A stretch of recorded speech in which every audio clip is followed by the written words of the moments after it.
প্রিয়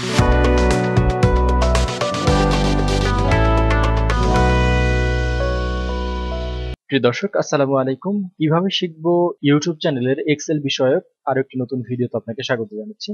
প্রিয় দর্শক, আজকের ভিডিওতে আমরা খুব সুন্দর একটি ট্রিক দেখবো। ট্রিকটি হচ্ছে, আপনারা দেখতেই পাচ্ছেন যে মাইক্রোসফট এক্সেলের মধ্যে আমি ছোট্ট একটি টেবিল বা ডাটা শিট রেখেছি। তো এই ডাটা শিটের মধ্যে অনেকগুলো ডাটা এখানে এন্ট্রি আছে।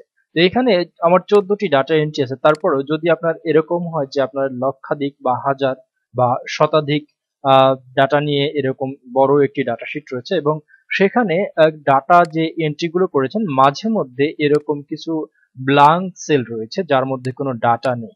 তো এখন আপনার অফিসের বস যদি আপনাকে বলেন যে এই যে ব্ল্যাঙ্ক সেলগুলো রয়েছে এই সেলগুলোর মধ্যে আপনি জিরো বসিয়ে দিবেন। তো এরকম যদি অনেক বড় ডাটা শিট হয়, যদি এখানে হাজার হাজার ডাটা থাকে, তখন কিন্তু এটাকে খুঁজে খুঁজে বের করে তারপরে হচ্ছে আপনি সেখানে জিরো বসিয়ে দিতে আপনার কিন্তু একদিন 2 দিন, এরকম কি বড় শিট হলে 1 সপ্তাহ লেগে যেতে পারে।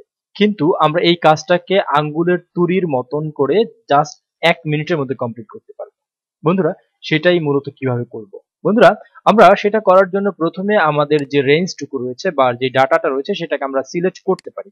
সিলেক্ট করে নেওয়ার পর আমরা কিবোর্ড থেকে সরাসরি কন্ট্রোল জি প্রেস করব, অথবা আমরা হোম মেনু থেকে আমরা এই হোমের ঠিক ডান পাশে যে ফাইন্ড অ্যান্ড সিলেক্ট অপশনটি রয়েছে সেখান থেকে এই যে গো টু যে রয়েছে সেখানে চলে যাব।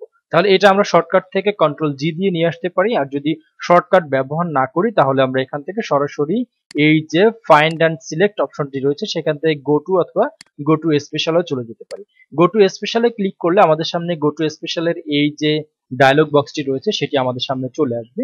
এখান থেকে আমরা এই যে ব্ল্যাঙ্ক অপশনটি রয়েছে সেটাকে সিলেক্ট করে, মানে চেক করে বা টিক মার্ক করে আমরা এখান থেকে সরাসরি ওকে বাটনে প্রেস করব। তাহলে দেখেন বন্ধুরা, ওকে বাটনে ক্লিক করলে কি হলো, আমাদের এখানে যতগুলো ব্ল্যাঙ্ক সেল রয়েছিল সবগুলো সেল কিন্তু অটোমেটিক সিলেক্টেড হয়ে গেছে।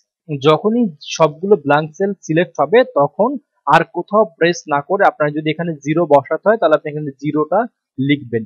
জিরোটা লেখার পরে আপনি জাস্ট কিবোর্ড থেকে কন্ট্রোল বাটনটির সাথে যদি ইন্টার বাটনটা প্রেস করেন তাহলে কি হবে দেখবেন যে এক ক্লিকের মধ্যেই আপনার যতগুলো ব্ল্যাঙ্ক সেল রয়েছিল সবগুলো ব্ল্যাঙ্ক সেলের মধ্যে কিন্তু জিরো ইনপুট হয়ে গেছে।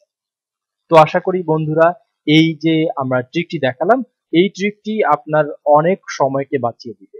যদি এই ট্রিকটি দেখে আপনি উপকৃত হয়ে থাকেন তাহলে অবশ্যই আমার চ্যানেলের ভিডিওটিতে একটি লাইক দিবেন, আপনার সুন্দর একটি মতামত অবশ্যই দিয়ে যাবেন। আর যদি আপনি আমার চ্যানেলে নতুন হয়ে থাকেন তাহলে আমার চ্যানেলটিকে সাবস্ক্রাইব করতে ভুলবেন না এবং পাশে থাকা যে বেল আইকনটি রয়েছে সেটিকে অন করে দিবেন। আমরা আমাদের চ্যানেলে এই ধরনের মাইক্রোসফট ওয়ার্ড এবং এক্সেল বিষয়ক সুন্দর সুন্দর ট্রিক নিয়ে ভিডিও করি। তো এই ভিডিওগুলো দেখার জন্য পরবর্তীতে আমার চ্যানেলটিকে ভিজিট করার আশা রেখে এখানে শেষ করছি। সেই পর্যন্ত সবাই ভালো থাকুন, সুস্থ থাকুন। আল্লাহ হাফেজ।